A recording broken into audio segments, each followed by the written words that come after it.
Hello guys! Hello para to sa lahat ng mga Aquarius, welcome dito sa aking channel, Kapalaran 888 Aquarius. Alamin natin Aquarius kung anong messages, vibration, gabay, energy para sa lahat, general reading. Tingnan natin Aquarius kung ano ang 44 portal gateway opening message para sa inyo. Okay, first card natin is Work of Art. Second is Surrender with Joy. Okay. Aquarius, babae ka ba?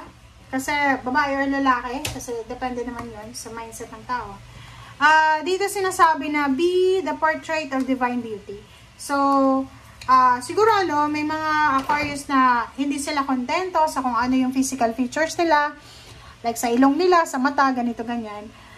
Dito sinasabi na be contented, okay? Because ginawa tayo ng Panginoon, depende sa kagustuhan niya, diba? So, tanggapin natin yun.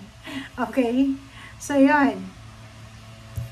Surrender with joy, diba? Sinasabi ng barahan na sa physical features natin, yun, tanggapin natin, surrender natin yan sa Panginoon.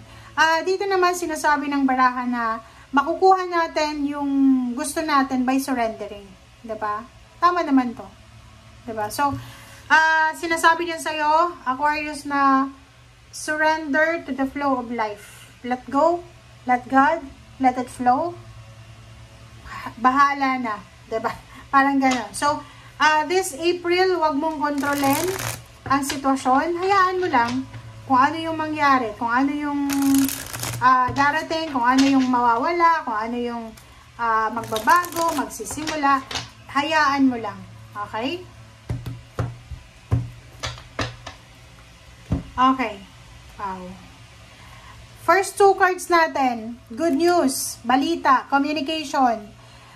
Sinasabi isang napakabilis na pangyayari, isang mabilis, Aquarius na balita, mabilis na pangyayari ito na darating sa'yo, na pwedeng magdala sa'yo ng pagsisimula. It's either new job, new relationship, new baby, new ideas, new location, new belief, new mindset.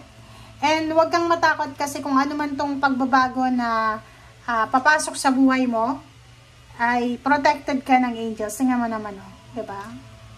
Risky man siya, sabihin natin risky, but you are guided, you are protected by your angels and guides. Okay.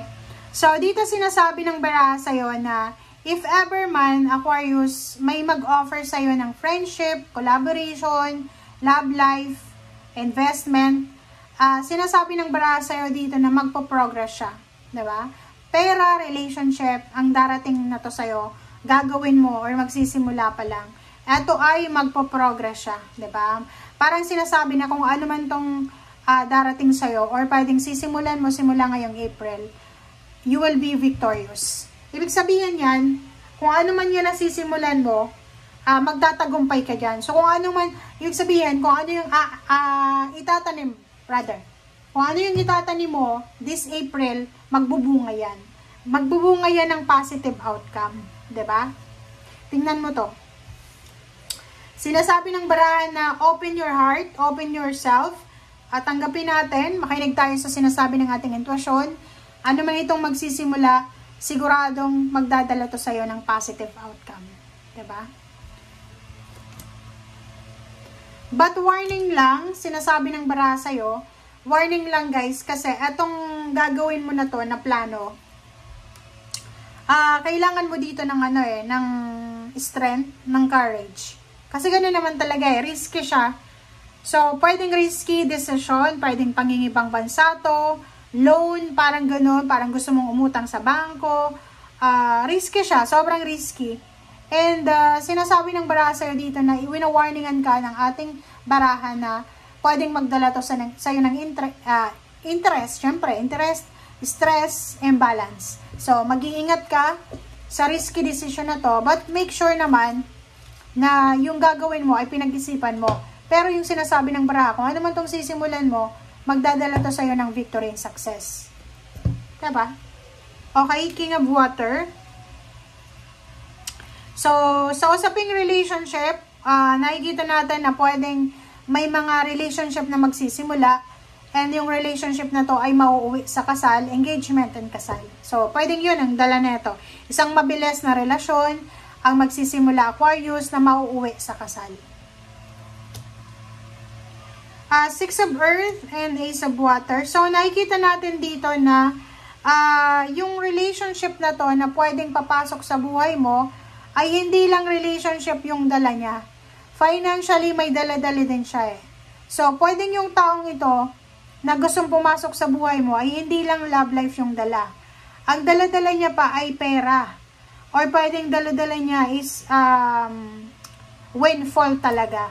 Pwedeng yung taong ito na papasok sa buhay mo ay siya yung magiging dahilan kung bakit ka siswertehan sa buhay.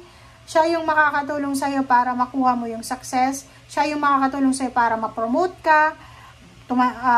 Diba? Mag-increase yung salary mo, makapag-abroad ka, makapag-save ka, makapag-invest ka. So, yung taong ito ay napaka-importante.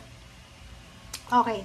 Three of Fire and then the World. So, nakikita ko sa'yo, if you're planning to go to abroad or international, maghintay ka daw ng 3 months. Kung on process ka na ngayon hindi ito yung wala ka pang, halimbawa, wala ka pang pinapas na documents, wala ka pang papeles, dapat mag-prepare ka muna. So, dito sinasabi, in 3 months, if you're processing your papers now, in 3 months, makakaalis ka na sa bansa. Pwedeng makakapag-travel ka na, mag-expand yung iyong goals, and dito sinasabi, ma-accomplish mo itong plano mo na to in 3 months, may despedida party, may completion, syempre, pwedeng in 3 months, yung pagpaprocess mo ng papeles mo, papunta sa ibang bansa, or yung mga documents, like for example, mali-mali yung birth certificate, mali-mali yung baptismal, ganyan-ganito, pwedeng maayos siya in 3 months. Okay? Okay. So, nakikita ko rin sa'yo dito na yung iba sa inyo, single ka ba na Aquarius, isa sa mga possible dito na rason para maging successful yung buhay mo is pwede kang makapag-asawa ng ibang lahi. Pag nakapunta ka doon sa mundo niya, diba? Pag nakapunta ka doon sa bansa niya, pwedeng yung taong ito, syempre, pag dinala ka niya doon, may ma-accomplish kang mga dreams and makukompleto yung mga pangarap mo. Diba? So, isa yon. And another thing is yung pagbibusiness. Ang pwede din na makatulong sa'yo is yung business. Business talaga na solid siya.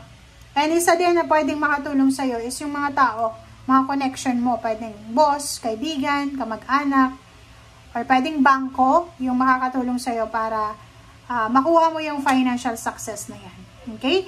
And sa buwan ng April, maraming rason ka para mag-celebrate. Pwedeng may bagong baby, bagong trabaho, yun nga, travel abroad, or maybe mga individual to na relationship. Thank you guys. Bye!